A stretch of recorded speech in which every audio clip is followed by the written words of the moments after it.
నీ జీవితపు ఉద్దేశాన్ని నువ్వు పెట్టుకున్న గమ్యాన్ని నువ్వు ఎప్పుడైతే మర్చిపోతావో ఆ గమ్యాన్ని చేరుకోవడానికి, ఆ ఉద్దేశాన్ని నీ జీవితంలో నెరవేర్చుకోవడానికి నువ్వు చాలా ప్రయాసపడాల్సి వస్తూ ఉంటుంది.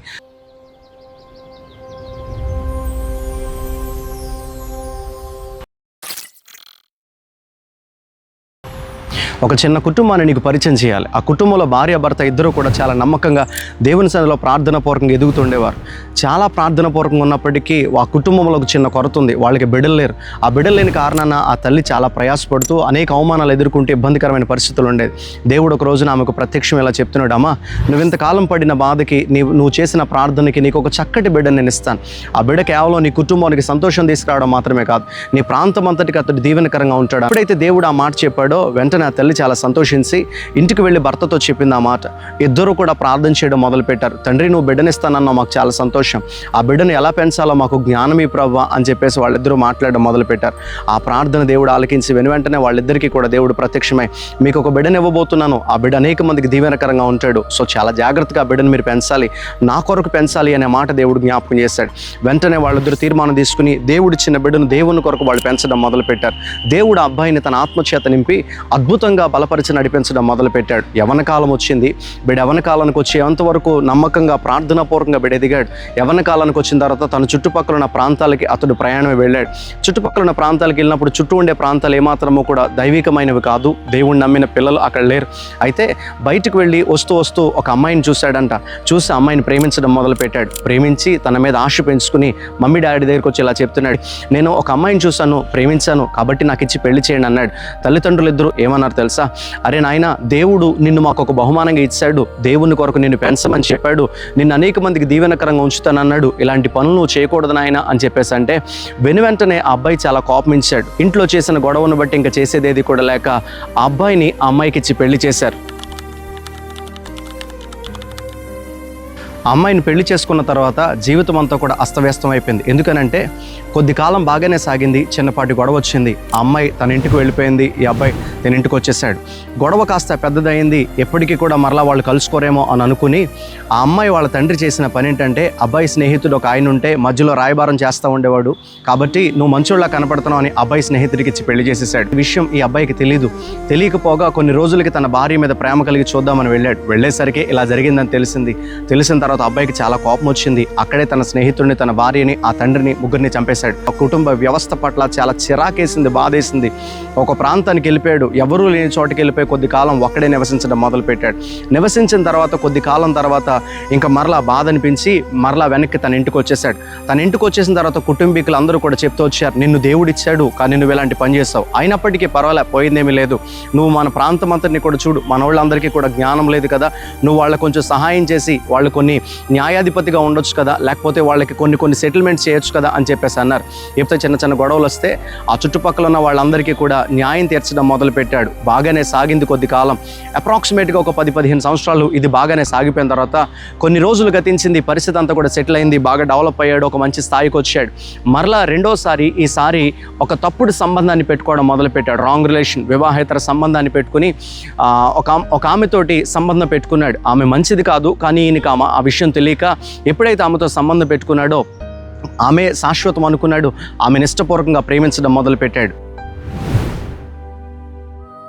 ఎప్పుడైతే ఈమెతో తప్పుడు సంబంధాన్ని పెట్టుకున్నాడో ఆ సంబంధాన్ని కాస్త బలపరచడం మొదలుపెట్టాడు. ఈమెతో ఎక్కువ కాలం సహవాసం చేయడం మొదలుపెట్టాడు. అందరికంటే ఎక్కువగా ప్రేమించాడు.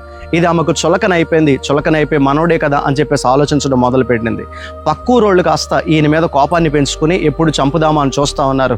ఇదే అదునుగా భావించి ఎప్పుడైతే ఈమె కూడా ఇలాంటి పరిస్థితులు ఇబ్బంది పెట్టడం మొదలుపెట్టిందో ఆ ఊరోళ్ళు కాస్త ఈమెతో ఒక డీల్ చేసుకున్నారు.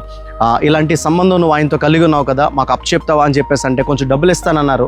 ఆ డబ్బులకి ఆశపడి వెంటనే ఎప్పుడు దొరుకుతాడా అని చెప్పి చూస్తూ ఉంది. ఇలా ఎదురు చూస్తున్న టైంలో ప్రతిరోజు ఏదో రకమైన గొడవ, ఏదో రకమైన ఇష్యూని పెట్టుకుని వీళ్ళిద్దరూ కూడా గొడవాడుతూనే ఉన్నారు. ఒకరోజు ఆయనకి చాలా కోపం వచ్చి చచ్చిపోదాం అనుకున్నాడు. ఇదే అదునుగా భావించిన ఆమె వెంటనే చేసిన పని ఏంటంటే వాళ్ళ దగ్గరికి వెళ్ళి మాట్లాడి, ఈ రాత్రి నేను ఆయన మీకు అప్పు చెప్తానని చెప్పి ఒక ట్రాప్ చేశారు. వెంటనే ఈయన కాస్త తీసుకెళ్లి ఆ శత్రువులకు అప్పచెప్పేసింది. ఎప్పుడైతే అప్పగించేసిందో వాళ్ళు తీసుకెళ్లారు, కొట్టారు, ఇబ్బంది పెట్టారు. మరలా వీడు మనమే తిరగబడతాడేమో అని చెప్పేసి ఆలోచించి ఫస్ట్ చేసిన పని ఏంటో తెలుసా? కళ్ళు పీకేశారు. ఎప్పుడైతే కళ్ళు పీకేశారు ఇంకేం చేయడానికి లేదు, చాలా హేళన చేశారు.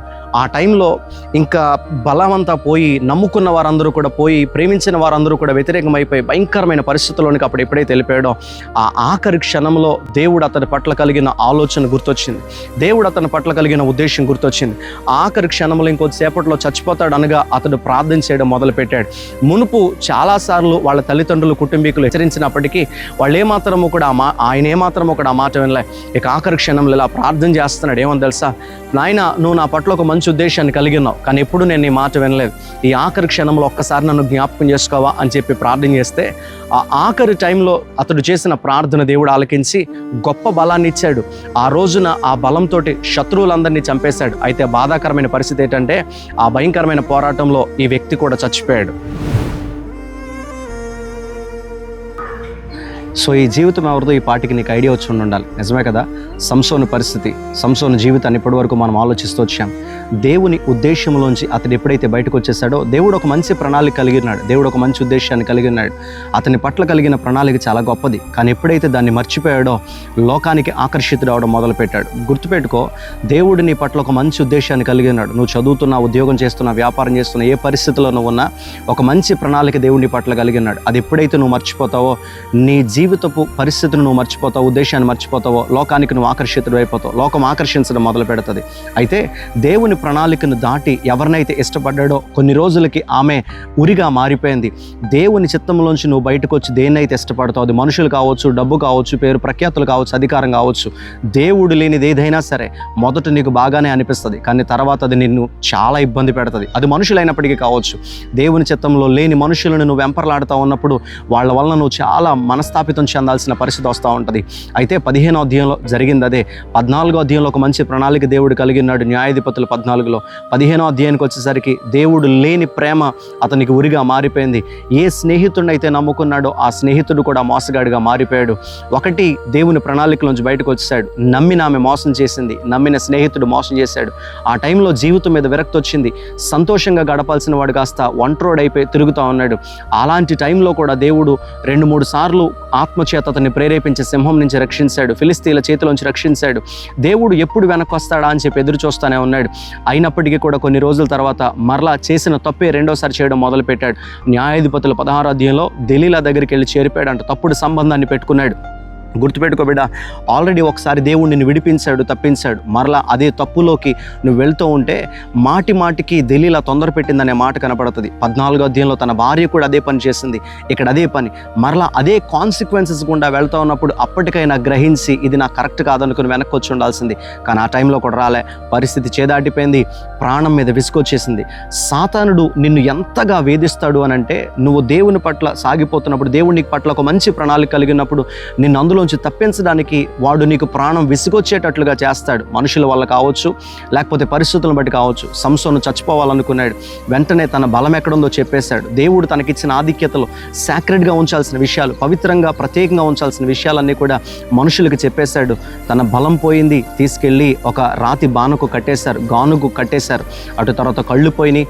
అటు తర్వాత తీసుకెళ్ళి అతన్ని చంపడానికి ప్రయత్నం చేశారు. మనకి తెలిసిన విషయమే. ఒక న్యాయాధిపతిగా సంతోషకరమైన ఘనత వహించిన జీవితాన్ని జీవించిన సంసోను కాస్త ఇప్పుడు ప్రజలకి హేళనకరంగా మారిపోయాడు. వెక్కిరిస్తున్నారు, హేళన చేస్తూ ఉన్నారు. ఆ టైంలో కూడా నేను అంటాను, ప్రణాళికలోంచి బయటకు వచ్చేసాడు.